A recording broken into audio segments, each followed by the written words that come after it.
Pawan Verma, to bring you in on this, it's interesting because, when we talk about the economy, where he lays down his vision for the $5 trillion economy, which has been hotly debated in many television studios, he does somewhere down the line also give a plan of action to that.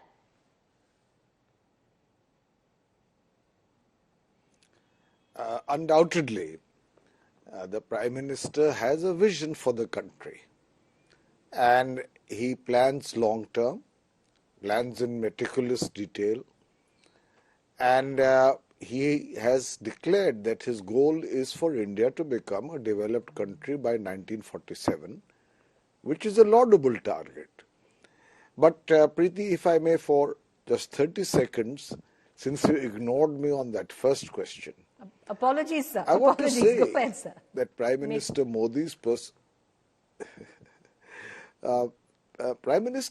personal popularity is high for several reasons, including his hard work and eloquence. But I think partly it's also because we have had one of the most dismal, divided, fractious and ineffective politicians on a pan-India scale. And it is true that there is a new level of authoritarianism within the BJP. But when Mr. Manikam Tagore talks about the writ of 1.5 people or 2 people in the BJP as supreme, I want to ask him, what's the position in the Congress? Who decides? We all know that it is the Gandhi family, and in specific terms, Mr. Rahul Gandhi does that. So even though he occupies no post either at the organizational level or in Parliament, and that is where the Prime Minister's attack on dynastic parties and the lack of inner party democracy in them hits a bullseye. And that is the truth. We have rarely seen an opposition which over 10 years has not been able to build a credible and convincing narrative which touches the people and speaks about their lives and the problems they face in an electorally efficient manner. So it's time to admit that. And it is also time to recognize that Prime Minister Modi's popularity has something to do with that. As regards your second question, yes, India must aim to become a developed country, but I think we need to understand the full nuances of that. Raj referred to per capita factors. I am also concerned sometimes that although our achievements have been many, and I can list them for the Prime Minister, although he's done that in India Today's interview, I think there are issues of India being able to utilize its demographic dividend of the young, because many of those whom we produce from our educational universities and colleges, if they get the chance to go there, are unemployable. And the fact of the matter is that we may be one of the youngest nations in the world if we don't produce a skilled enough force to be employed, and if there are not enough jobs for them. If the manufacturing sector has not grown and agriculture is moribund at 16% of the GDP of the economy, we have a big problem.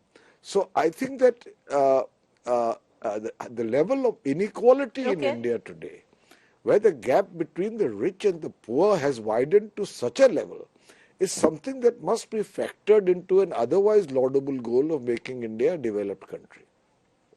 All right. I'm going to move on from what you just touched upon, when you began your opening remarks, sir, which is where you spoke of the Modi factor. Well, when we asked the Prime Minister, what is the Modi guarantee, which has been once again debated many a times over, especially after the Hindi heartland states, which had Prime Minister on the ticket and all going to the BJP. This is how the Prime Minister defined the Modi guarantee. Well, only someone who has experienced a life of poverty, and I quote the Prime Minister here, understands that the greatest force propelling a poor person forward is life, is their trust, their hope. This faith of the poor is what keeps me going. Modi will put in his all, but will not let the trust of his poor brothers and sisters break. Modi's guarantee is not a formula made for winning elections. Modi's guarantee is the trust of the poor. Today, every poor person in the country knows that Modi will not back down from his duty. Today, every poor person is aware of how political parties in the past have broken their trust. But they also know that Modi's guarantees can be trusted. This trust of the poor also gives me my energy, even if I completely exhaust myself or push myself over my limits. I will not let this trust be violated. And Rajdeep, this is when the trust factor that comes in. Where Modi is on the ticket, invariably there's a sense of trust that this man will deliver. Look, the word trust has been used half a dozen times. And if there is one word that symbolizes Mr. Modi's connect with a large number of people, it's the word trust. I think over time, both in Gujarat and now at the center, Mr. Modi has been able to build a certain connect with his voters based on this concept of Vishwas or trust.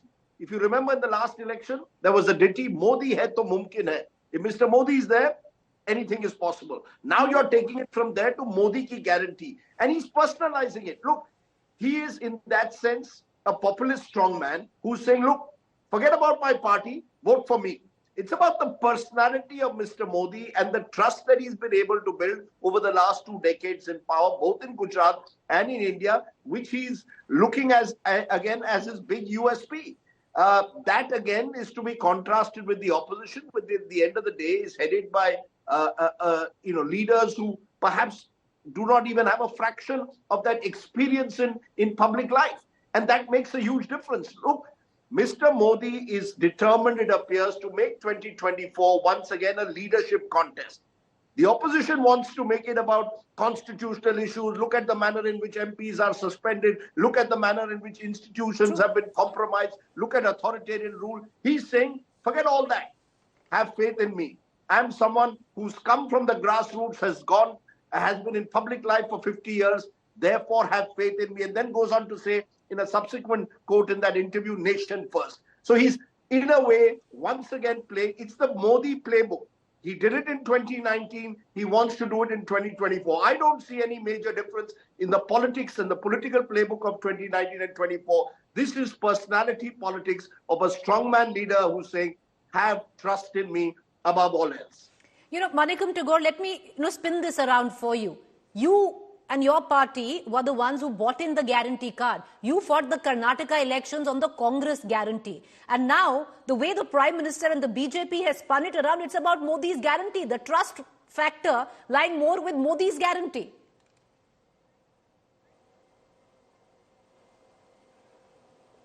We know that Mr. Modi is using the word Modi guarantee again and again for the past 1 month, and we know that Congress guarantees has worked in the ground, and people has connected with the guarantee in a very big way, and therefore he's saying about his achievements as guarantees, whatever he has called it as achievements. But one thing is very clear that this, Mr. Rajdeep was saying about the India Alliance leadership, and India Alliance leadership has great potential leaders, and it's a cabinet form of government. We are still in cabinet form of government. We are not in a presidential form of government. And Mr. Modi always believes that he is the only man who can solve everybody's problem, and that's not working here. And poverty is increasing. The rich-poor divide has increased in a big way. 5% of Indians controls 60% of the wealth, and bottom 50% of the people controls only 5% of the whole wealth itself. India is becoming into a different country than in 10 years before.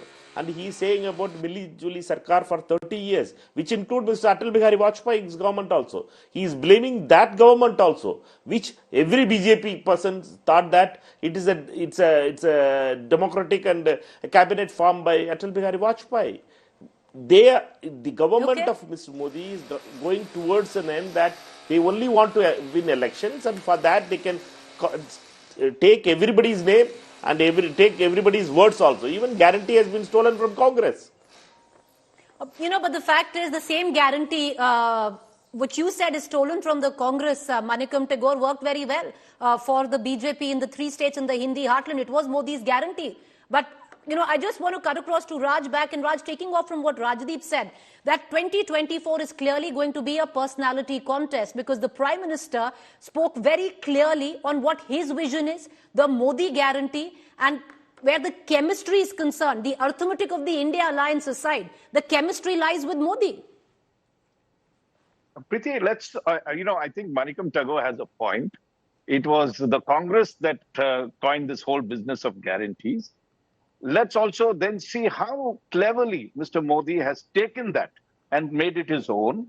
And why is he doing that?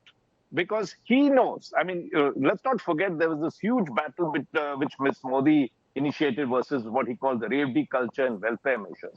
Now, Mr. Modi, if you look at his record, and this is not playing by the playbook, as Rajdeep could be saying, though I agree with some of the points that Rajdeep made, is that his track record, if you look at his first term, he had built toilets, he had built housing, he had, in terms of the other factors, roads, everything that had to do with including farmers. He's built a whole set of welfare programs, which we have now popularly called the laudable, who benefited. That included, free gas connections and everything else. What does he do in his second term? He actually, launches this huge program for drinking water, tap drinking water, called the Har Ghar Jal program. One of the largest, where you had only 16% of the population having tap water supply, drinking water supply. And today, within 4 or 5 years after he made that announcement on Independence Day, there are 76% of the households in India that have it.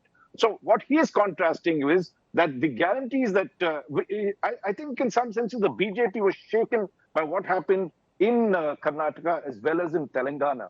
And their reaction, and this is the counter that Mr. Modi gives, and quite convincing as well, because he has this track record where he has in fact been seen as the messiah of the poor, has delivered extensively, coined this very neat way of saying the Modi guarantee. And if you notice, his thing is about the poor, the needy, and building their trust on this factor. So he's really appealing to that section of society, which is very large. Let's not also forget that though the economy is growing at the rate it is doing, one of the fastest growing in the world, probably the fastest at the moment if you look at major economies, there is economists talk of a K-shaped growth. And certainly that K-shape means that the rich are getting richer, or the middle class are getting richer, and the poor their lot is not improved. And the fact is that since these guarantees come out and does have traction in my home state, Karnataka, and we saw in Telangana, there is some problem that is there that needs to be addressed, which he needs to do as well. The fact is that the economy might be booming, there might be other, stocks could be doing, but there is a nation that has been hit hard by COVID and needs to recover. He is covering his flanks in many senses by this Modi guarantee and saying, I will give you more. I've delivered these many welfare projects. I will do it, when I come back to power in 2024 as well. Swapan Dasgupta, there's a point that Manikam Tagore also raised, that this is about one person, not the party. And, later on in the interview, he's also spoken of, the election of 3 chief ministers out of nowhere in the Hindi heartland, what we saw recently, and how it's a process where the BJP is concerned and cannot happen in the Congress. But it once again does point out to the high command culture, the centralization of power. Well, look, if you really look at the election, it's undeniable that elections are getting more and more presidential under Mr. Modi. And that's partly because Mr. Modi has now acquired the necessary credibility to make it so.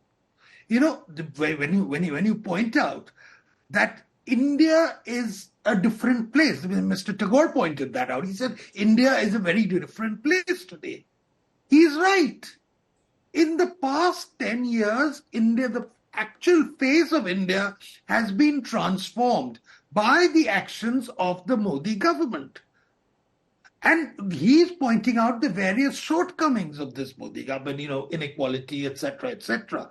Now, they might exist on a macro academic level, but the point is, most people who vote, and when asked the question, are you better off today than you were 5 or 10 years ago? Their answer is an unequivocal yes. We are better off. Our lives are changing. Our lives have changed. And it is for that reason that they repose the faith in Mr. Modi. Now, as far as the experiments with the relatively inexperienced chief ministers are concerned, I think the answer to that is that in many cases it succeeded, in many cases it may not succeed. And as far as Mr. Modi is concerned, he's looking upon himself as a case study. I remember when Mr. Modi was catapulted to the chief ministership in 2002, in 2001, most people said, but this man has not even ever contested for a municipal election. And there are so many stalwarts there. But you see, it's the approach, it's the aptitude, and it's the opportunity which BJP workers all along the line feel that they are getting under Modi, which explains why there is a fierce sense of loyalty, apart from the fact that Mr. Modi is the big vote catcher. So the answer to all these things is that yes, Mr. Modi has changed the nature of Indian politics. He's changed it. You may like it, you may dislike it. But there is a difference thing in Indian politics. And I still think it's in a process of evolution. But for the moment, it's Modi who is occupying center stage of that change. Well, you're right. There's no denial of that. Mr. Pawan Verma, before you accuse me of not coming to you, would you want to add to that, sir? No, I think that right now, Mr. Modi enjoys a popularity and trust, not only for his own achievements, because no government is entirely bad or entirely good, but there are some very tangible achievements of this present government. But also, as I have mentioned, and I will maintain this, for the lack of a charismatic face and an opposition which has a narrative and electoral organizational strength, which the BJP has in great measure. I would advise, for whatever it matters, that in future, when we look at a developed country and Mr. Modi's guarantee to give it to us, we really must look also at the underbelly of India. Preeti, I think the government needs to concentrate much more on education and health. Now, I'm not going to get into statistical debates, but you are witness and you travel this country for length and breadth.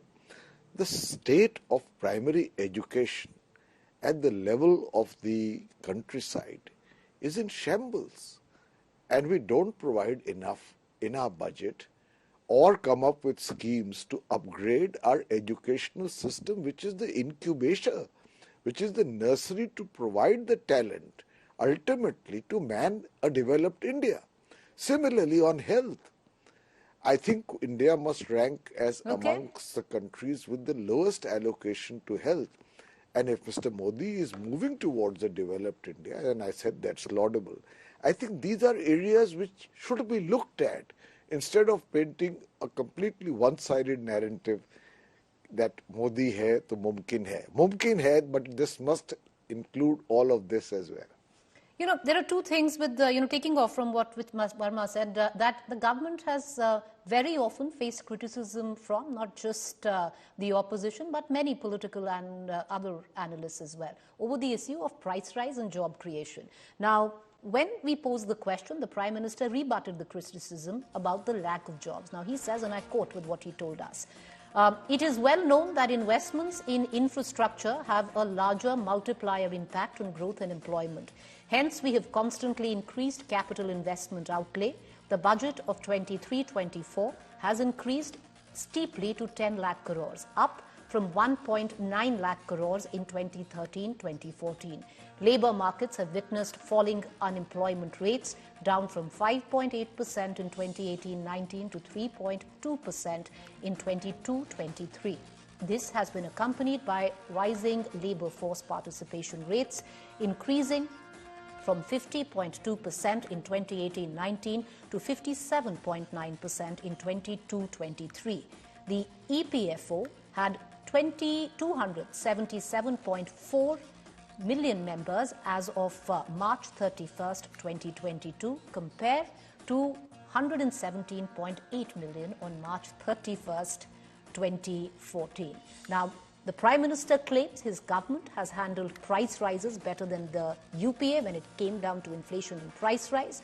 Now, he says, and I quote again, "Let's put allegations aside and discuss the facts. Despite 2 years of a once-in-a-century pandemic and global conflicts disrupting global value chains and even causing recessionary pressures across the world, India has shown remarkable resilience. Despite heavy odds, global crisis, supply chain breakdown, and geopolitical tensions impacting global prices of basic items, average inflation from 2014-15 to 23-24 was only 5.1% compared to 8.2% during the previous 10 years, which is higher inflation of 5.1% or 8.2%.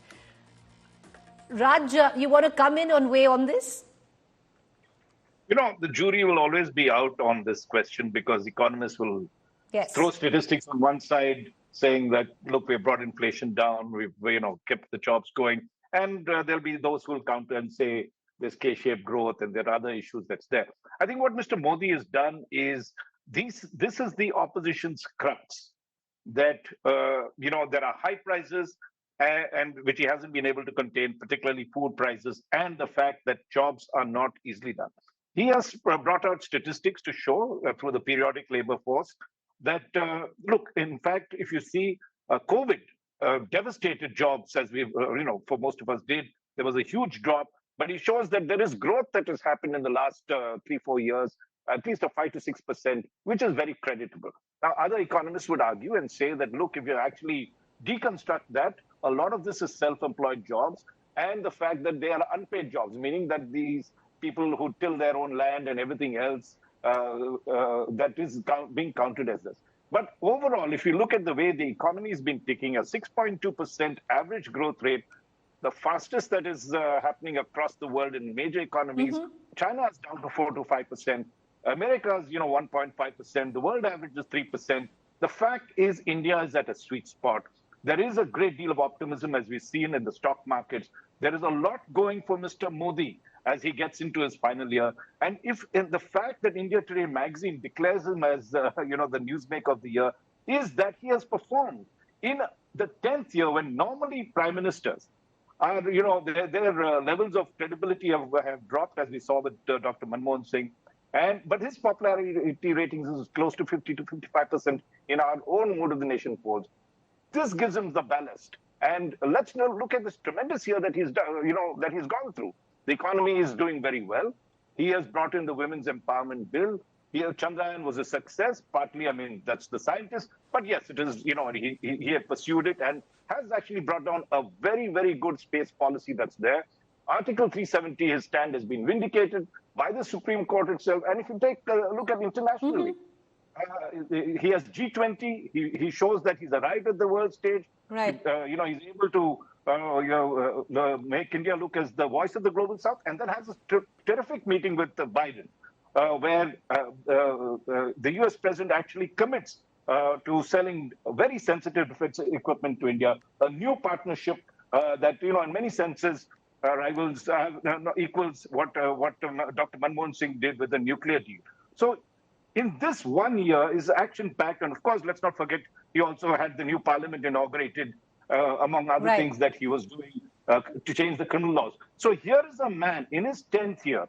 So what you're saying is just not the economy. You have to take the entire thing. And that is why I think when we asked him the question about whether 2024 is a done deal, he seemed very, very confident of it, and then took a swipe at the opposition and said, we do not want a military sarkar that is there. No, you can't be away from the truth, because if you read his interview, it talks of the next 5-6 years. He seems to be planning for that. 2014 is just a small hurdle, which he thinks he's going to scale very easily. But Manikam Tagore, when you talk about inflation, because a lot, in this debate itself, you've brought it up, you've brought about, the issue of jobs. But with what the Prime Minister says. Now, he's given out figures and he's compared 2014-15 to 23-24 till November. Inflation only 5.1% compared to 8.2% during the previous 10 years of your term, which was 2004 to 2014. Now, he asks, which is higher, 5.1% or 8.2%, Manikam Tagore?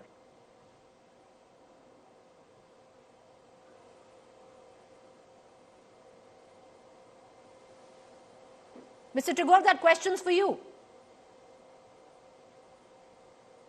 All right, I don't think Manikam Tagore can hear us.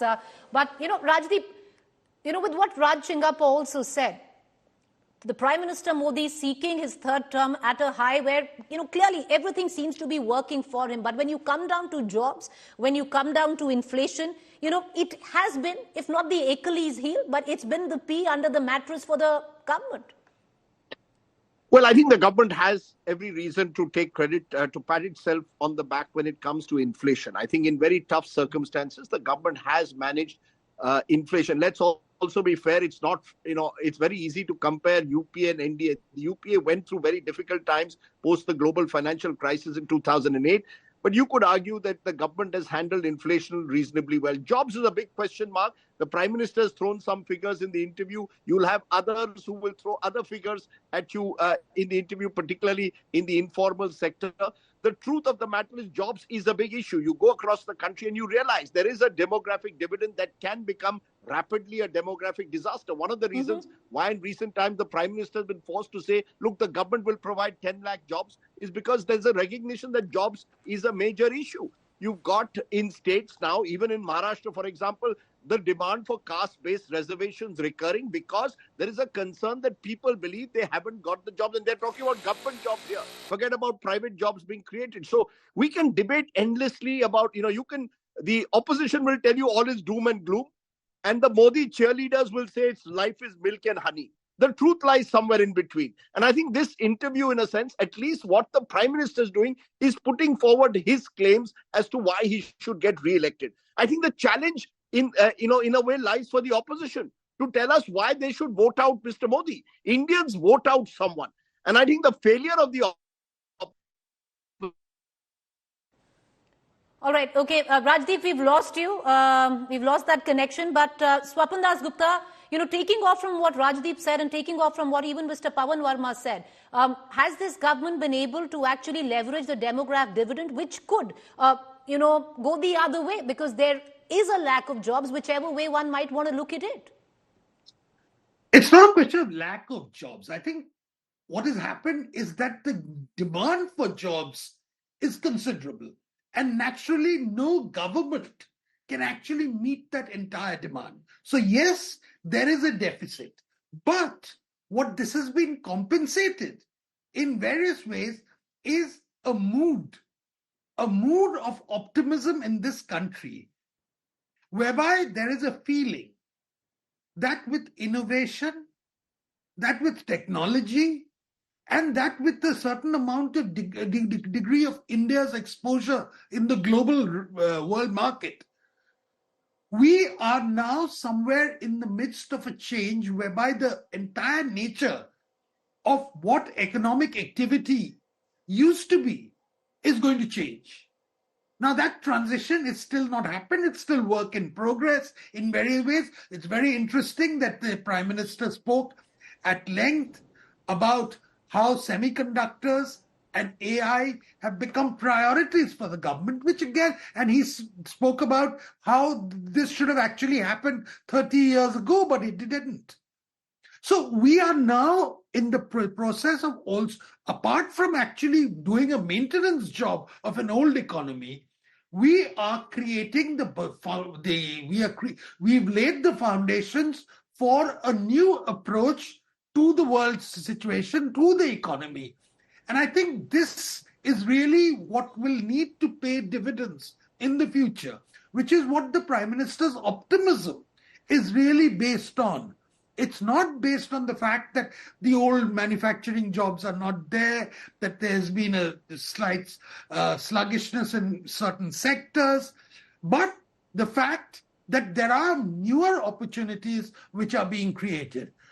I'm afraid I must take your leave now because I've got to go. All right, But okay. thank you very much for. Well, Mr. Dasgupta, I appreciate you joining us. We've seen you here after a while, but I want to quickly cut across now to the other question on dynastic politics, or his comments on dynastic politics, which he made when we asked him about the selection of chief ministers recently at that. India Today asked about the thought process behind the selection of fresh faces as chief ministers in the recently won Hindi heartland states. The Prime Minister said, "This is not a new trend. In fact, I am the best example of this practice.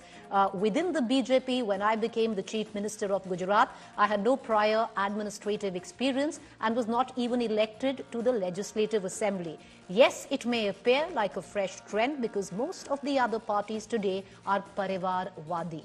And then the Prime Minister explained how his party is different from others. He said, and I quote again, "Parivarwadi parties find this democratic churn difficult. The BJP has the ability to nurture multiple generations of leadership at the same time. Look at the presidents of the BJP and you will see fresh faces every few years. Ours is a cadre-based party driven by a clear mission. We all began as grassroots workers and rose through the ranks on the back of dedication and hard work. This commitment is why the nation, especially the youth, feels a strong connection with the BJP in a democracy. It is essential to provide opportunities to new generation, the new blood.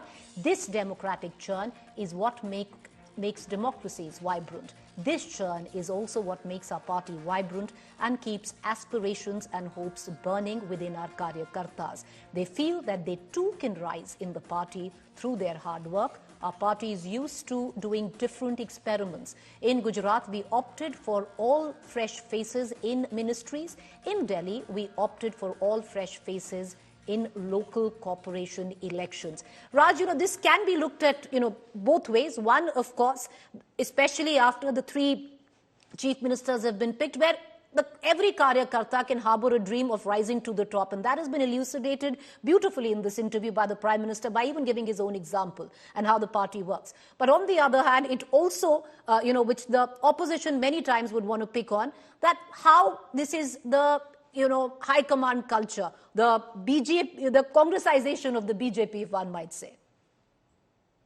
I think he makes two very important points. And if you, there's another question that we'd asked him with regard to the fact that the BJP has no representative in the state, in the south and the east. And he got a little irritated at that point to say, look, if you really look at the entire organization, we are spread quite across and we're quite a pan-national party in that sense. But what he's trying to say in this is two things. One, pointing to the various regional parties. And if you see, many of them are dynastic in their successions that's there. I mean, a few of them, of course, are not. But clearly, there are there is no alternative leaders as you see them, whether you see them in Tamil Nadu, whether you come to Mamata Banerjee, you don't have another leader that is there that could take place. And so he's contrasting what is happening in these various parties to what the BJP does by bringing in fresh faces. Right. The second point he's also making is that, and he made this point very interestingly, he said, performance versus Parivarwad. You're electing me not because I come from a dynasty, not because my family heritage, not because of anything, but because I have performed. Whereas, hinting at the Congress and others, all of them have come up because they had families that have pushed them up, the inheritors of a legacy. And therefore, if you look at their performance versus mine is far better. And demonstrating that, we as a party, that the BJP as a party is choosing leaders that have not been a first-time MLA as they did in Rajasthan, and yet we are willing to bring the younger people a new generation of leadership, whereas the others are effete and are decaying in their approach. Pawan Verma, the fact is there are many ways to look at this. There is no dearth of Parivarwad or dynastic politics where the BJP is concerned.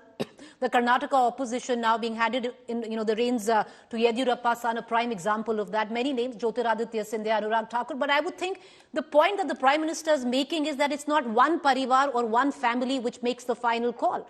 If you're good, you'll rise.